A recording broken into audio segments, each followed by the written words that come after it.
Rakyat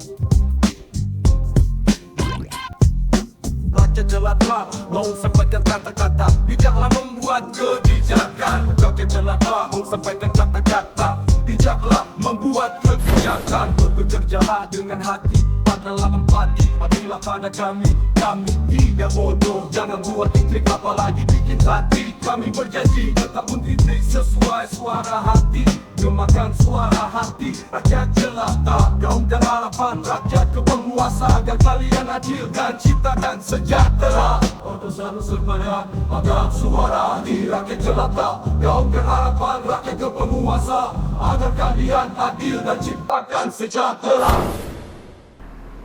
Kemarin dengan begitu statement Pak Jokowi muncul, rame juga ya di jagat media sosial yang mengatakan bahwa pemilihan presiden wapres di Indonesia ini sepaket, berbeda dengan di Filipina. Yang berbeda memilih presiden kemudian memilih wakil presiden. Kalau di sini sepaket, jadi ya harus sepaket. Tentu itu merespon pernyataan publik, keinginan sebagian dari elemen bangsa kita agar Gibran dimakzulkan. Nah, kemudian Jokowi berespon itu. Nanti kita lihat videonya. Tapi yang menarik adalah pakar konstitusi sudah mulai bicara, mulai dari Refri Harun maupun yang lain-lainnya yang mengatakan bahwa oh tidak, pemilihannya saja yang sepaket. Kalau pemakzulan bisa tidak sepaket, bisa presidennya saja, bisa wakil presidennya saja. Ini akan coba kita diskusikan di pagi hari ini. Dan statement Jokowi ya terbantahkan ya.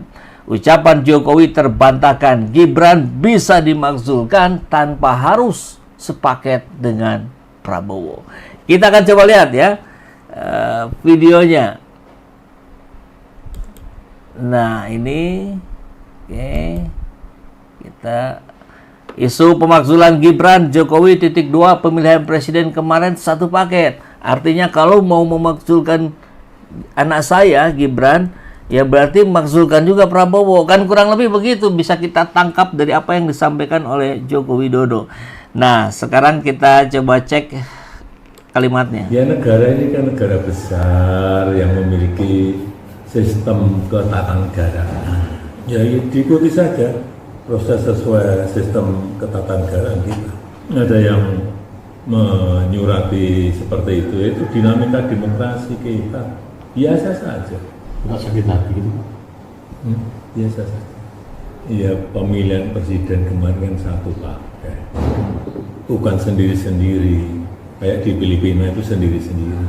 Di kita ini kan satu paket. Sekali lagi, sistem ketatanegaraan kita memiliki mekanisme yang harus diikuti, bahwa pemakzulan itu harus presiden atau wakil presiden misalnya korupsi atau melakukan perbuatan tercela atau melakukan pelanggaran berat itu baru.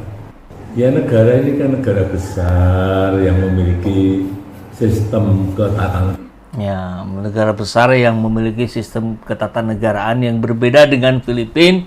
Kalau mau memakzulkan Gibran, makzulkan juga Prabowo. Kurang lebih begitulah ya kita tangkap makna dari pernyataan Jokowi barusan. Tapi kita lihat selain Refli Harun disampaikan juga oleh pakar yang lain ya, ucapan Jokowi terbantahkan ya. Oke, kita coba cek kabarnya. Pakar Hukum Tata Negara Fakultas Hukum Universitas Jenderal Sudirman, Unsud Purwokerto, Manunggal K. Wardaya, menanggapi pernyataan mantan presiden ya, yang mengatakan bahwa presiden dan wakil presiden sepaket dalam Pilpres saat ditanya soal isu pemakzulan Gibran sebagai wapres. Nah, menurut Manunggal, presiden wakil presiden hanya menjadi satu paket dalam konteks Pilpres. Sementara untuk konteks pemberhentian yang saat ini diusulkan hanya untuk satu orang, yaitu Gibran sebagai wakil presiden. Kalau kita melihat rumusan Undang-Undang Dasar 1945 itu kan presiden dan atau wakil presiden. Jadi memang bisa bareng-bareng, bisa sendiri-sendiri, kata Manunggal kepada suara.com. Jadi tidak benar bahwa usulan pemberhentian itu juga harus sepaket. Tidak benar menurut konstitusi atau hukum tata negara kita. Clear ya? Dengan begitu pemakzulan terhadap Gibran bisa saja dilakukan tanpa memberhentikan Prabowo yang menjadi pasangannya di Pilpres 2024. Jadi sayang sekali Pak Jokowi entah dapat masukannya dari mana ini ya, sehingga bisa menyampaikan dengan sebegitu pedenya.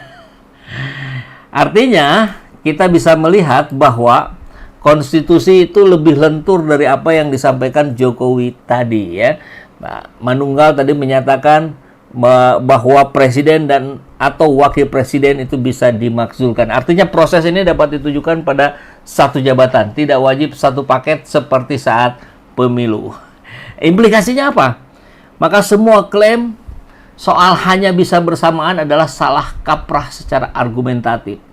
Maka Gibran bisa dimakzulkan sendiri tanpa melibatkan Prabowo. Tentu kita tahu mekanisme pemakzulan yang cukup ketat sesuai konstitusi kita. Diajukan ke DPR sudah, nanti kita tinggal 2/3 DPR menyetujui usulan tersebut atau tidak. Kalau menyetujui, diteruskan ke Mahkamah Konstitusi untuk penilaian hukumnya. Jika memang terbukti di MK, balik lagi ke MPR, MPR dorong ke MPR, DPR dorong ke MPR untuk sidang pemberhentian. Ya sudah begitu. Memang tantangannya, politik parlemen dan buktinya memang harus kuat ini. Adanya korupsi, pengkhianatan, atau moral yang tercela. Dan kita lihat ada Pak Manunggal, ada Rocky Gerung, ada Forum Purnawirawan TNI yang juga menyoroti hal yang sama. Adanya kesalahan prosedur dan dugaan tindakan Gibran yang terlepas dari statusnya sebagai anak presiden. Nah, langkah ini akan menunjukkan untuk keberanian kita menguji sistem apakah berlaku atau tidak. Meski kita lihat ini tentu menjadi pro kontra, bahwa ini tidak ada landasan hukum yang kuat. Mereka yakin prosesnya akan berbelit. Apalagi kekuatan Jokowi Prabowo masih kuat di DPR. Akan ada yang mengatakan begitu. Maka ini arena dinasti ujiannya, apakah masih kuat atau tidak. Nah, jadi kita akan cek saja nanti seberapa kekuatan Jokowi di DPR hari ini. Mestinya sih sudah tidak ada. Tapi ini juga menjadi langkah taktis politis untuk menunjukkan siapa yang bisa menjadi panglima di negeri ini. Apakah keadilan ataukah ketidakadilan? Nah, kita akan coba melihat ini juga dari sisi yang berbeda ya. Karena kita melihat Forum Purnawirawan TNI ini sudah berkirim surat ke MPR dan DPR. DPR akan menentukan apakah usulan ini diterima atau tidak. Dan mudah-mudahan kalaupun ini berlanjut, maka alasannya adalah demi rasa keadilan rakyat. Begitu ya.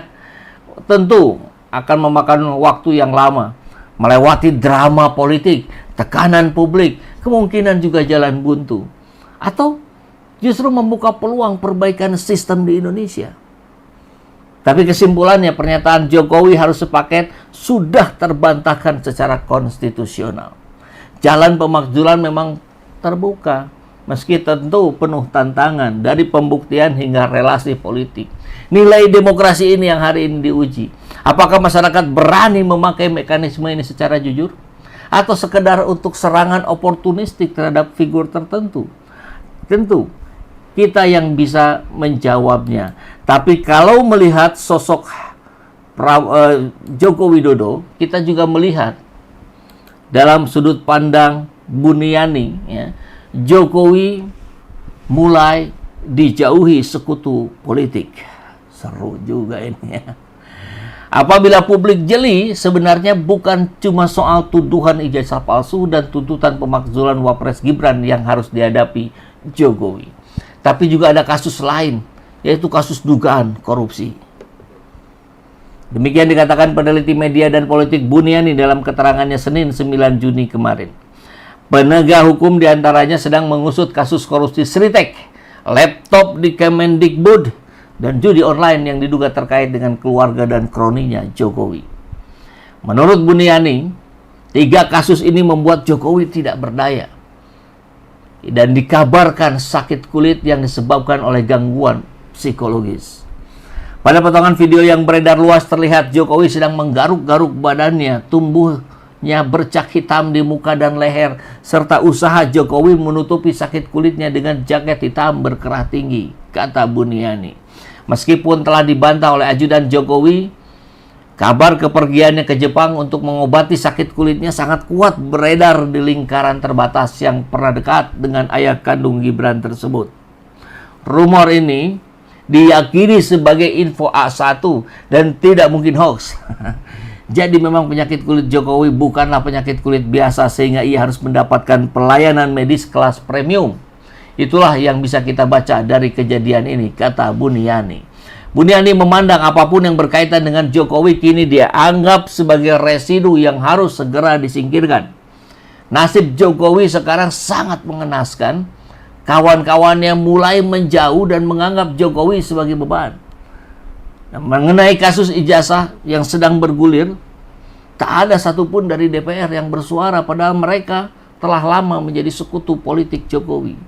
Jokowi harus mengurus dan membela dirinya sendiri. Tentu kita bisa paham bagaimana psikologi seorang Buniani, orang yang pertama ya menurut klaimnya yang dikriminalisasi di eranya Jokowi.